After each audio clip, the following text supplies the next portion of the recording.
Welcome to r/is credit by Haunted TTS. Subscribe and like this video for more, and don't forget to click that bell button for notifications. Serious nurses, hospital workers of Reddit, what is the most paranormal weirdest thing you have ever experienced while working? Night nurse for 4 years now at an old folks home. Had a palliative who couldn't sleep because of incredibly vivid hallucinations. She would describe voodoo people around her room that would just stare at her waiting for her to die. I didn't take it seriously until the lady across the hall, who rarely ever spoke, starting seeing them in her room too. Legitimate shivers. Used to work in a personal care home. A couple of times, a day or so after a resident had passed, their call bell would go off in their room. No one was in the room when the call bell went off on any of the occasions. We had one resident die pretty traumatically. Nurses had to perform CPR because he was a full code. That night, the midnight staff said they saw him at the end of the hall just walking down like he always did. Then, the alarm on the door to the outside, it was a secured unit for Alzheimer's dementia, went off. It was the door he always tried when he was looking to get out. A nurse had an old lady come in by ambulance, near death. She was a DNR, so we weren't going to do much for her. She didn't have any family that we could find. The hospital was full, so we had to keep her in the ER for the night. Again, she was near death. When you've seen enough people die, there's no mistaking it, and she was almost there. Barely responsive, pale, cool, breaths were really irregular. Heart rate was up and down, too. We just turned the lights down and kept an eye on her monitor, basically waiting for her to die. About an hour later, she's standing at the door of her room. She'd gotten up and put on all her clothes. We were all like, WTF. One of the nurses went to check on her, and she said she was hungry. Not knowing really what to make of things, we got her a chair, a bedside table, and went to the cafeteria and got her a tray of food. Lady sat there, ate all her food, talked with the staff a little. After about an hour, she told her nurse that she was tired and wanted to lie back down. We helped her back into bed, and within 30 minutes she was dead. Not exactly paranormal, but in 22 years in busy-ass, inner-city ERs, it's the weirdest thing I've seen. When I was a student, I got called in on a stroke patient. She had coded and they were doing CPR. They worked for 45 minutes, but she died. They cleaned her up and called on the family to say goodbye. By the time the family left, she had been both brain dead and without a pulse for more than 45 minutes. Blood had filled her brain and she was completely gray and started to smell. Suddenly, she sat up and called for her family. The nurses rushed to get monitors and equipment back on her.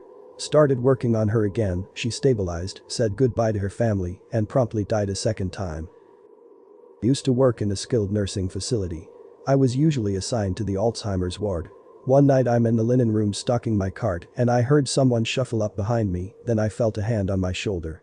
I turned around and there was no one else in the room. The door was still shut too. Another lady started to complain that a man was coming into her room at night. Again, Alzheimer's, so I didn't think much of it, so to reassure her, I told her I'd check on her throughout the night. She complained of this man for every night for 2 more weeks when I asked her to describe him to me. He's real handsome and wears a black suit. Oh. He's right behind you now, honey. That freaked me out. Of course there was no one behind me. She died the next night in her sleep.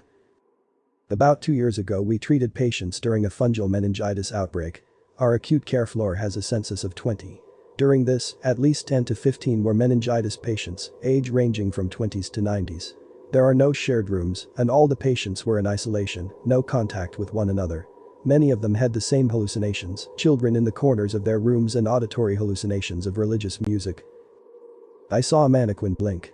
This was when I was still training to be a CNA, certified nursing assistant, at our local community college. Now, we had these regular non-horrifying mannequins we used for all the dressing, bathing and bed-making practice. They even had air attachments for catheters. But we didn't store all the equipment in the classroom. There was a small back room that was locked off that we had to get some stuff out of one day. I volunteered to go grab it, some clothes for the mannequins I think, and when I unlocked the door it was pitch black inside. It was like the room sucked out some of the light coming in the room. When I flicked on the ceiling light, before me on a ragged old stretcher lay the most inhuman, terrifying looking freaking mannequin I have ever seen. I don't know what these manufacturers use for a reference when they're making the face, but they can't be human. It was so twisted and looked like it was in agony. Dude, this thing looked like it was in pain. So creepy. Anyway, I grabbed the stuff our teacher wanted and when I took a look back, I could see one of its plastic eyelids close and open. Freaked me out, didn't go in that room again for the rest of the course. LPN here, I work in long-term care currently. A lot of palliative residents always claim to hallucinate either small dogs, or it's either children eating ice cream before they die. It's always facility specific too. One facility I work at, I have had about 6-7 residents claim to see a little girl eating ice cream then they die that night.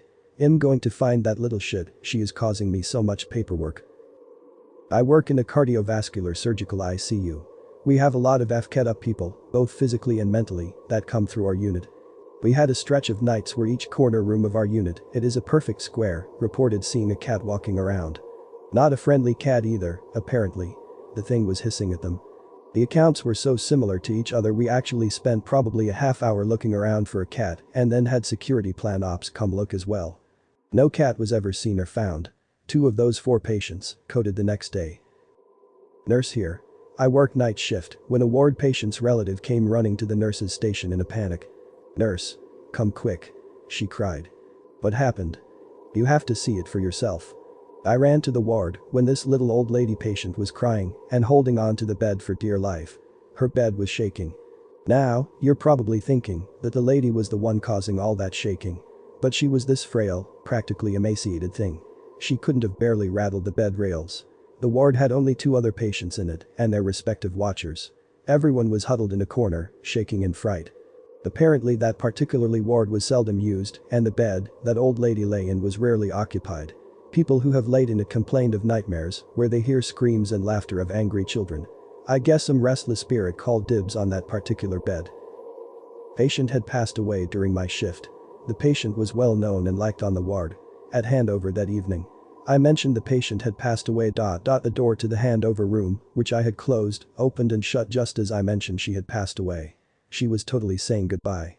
Later that month on nights we were chatting about said patient at the nurse's station.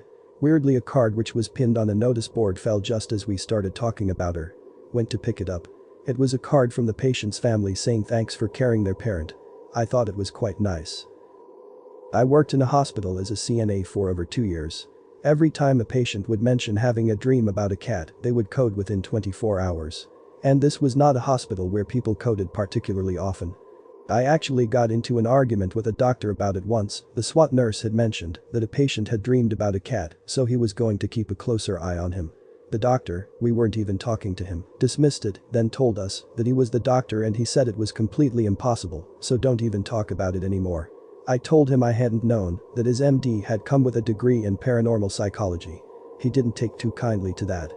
Anyways, I don't know if it's paranormal, or if maybe we just have a social cultural awareness of cats as omens, so our subconscious brings them to the forefront when something is going wrong. And if you were wondering, the patient mentioned above coded and died later that evening. Spooky. My town has 2 really old hospitals. One no longer functions as overnight, and the stories are unsettling. No one cleans the older alone because all the lights and call bells go off. On other floors there's a kid with his ball, a lady in a white dress, etc. A coworker was cleaning an entire floor utterly solo, the norm, and bounced between rooms because the cleaning solution stays wet for a few min. Upon returning to a freshly wiped bed, handprints were clearly visible. I did my clinical as a CNA in a memory care unit. I helped feed this woman. She never really moved. Never talked. It was like she was in a coma or something. I would wheel her into the dining room. I can hardly get any real food in her. I'm able to slide in some special ice cream. For days she doesn't move or have any response. I'm feeding her and talking to myself pretty much. After about 10 minutes she slowly turns her head and says oh hello, then she rotates her head back, her blank staring position. Super creepy. Just a volunteer at a local place where people go to die and I see ghosts on the regular. I'm generally there at night and ghosts make the doors open or close or stick together. I've offered to help someone and started walking only to turn around and see that there was nobody there in the first place. There's a particularly nice ghost who wears a plaid shirt. He moves flower pots away from the edges of the countertops. All in all it's a very freaky experience, but most of them are nice, just lost. I worked overnight security in one of the largest, best, and oldest hospitals in the US. My fellow security officers and I all have stories about one building in particular, but the one that I'll tell is the one that happened to me. Backstory for this building. Built in the late 1800s, it was the original psychiatric building for this hospital. Now being the late 1800s, not much was truly known about psychiatric disorders. On top of that, this hospital was known for its medical research. With both of those facts combined, you can infer that some terrible SHT was done to none of these misunderstood psych patients in this building. A couple years before I started working security there, this building had been converted into offices after the newly built part of the hospital dedicated a section for an updated psych ward. My rounds for that night happened to include said building. At night this building was empty due to recently being converted into offices and the drones who work there wanting to leave promptly at 1700 if not earlier. In some of their haste, they left their office doors unlocked, which is a big no-no due to medical information being located in their offices. It was our duty to go to each floor and make sure every door was locked and if it wasn't, to secure it ourselves.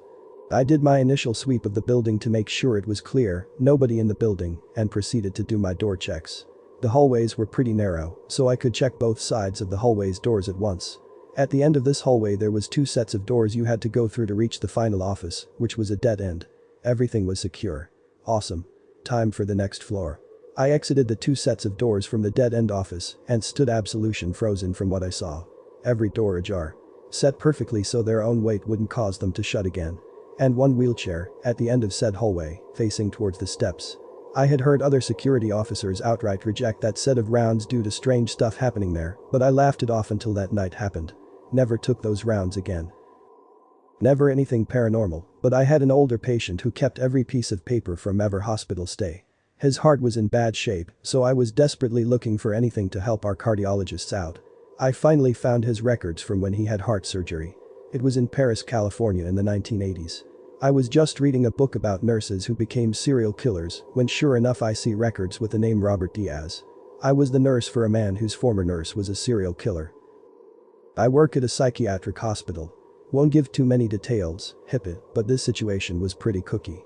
Had a very young girl who had tried to hang herself a couple times. Normally don't see such serious attempts in kids her age. She was a very talented artist, but her parents brought in a couple pictures she had drawn that looked nothing like her work. They were very crude stick figures hanging, stabbing people, strangling people, etc. This girl was Native American, so her uncle came in to perform a smudging, which is a native demon exorcism ceremony.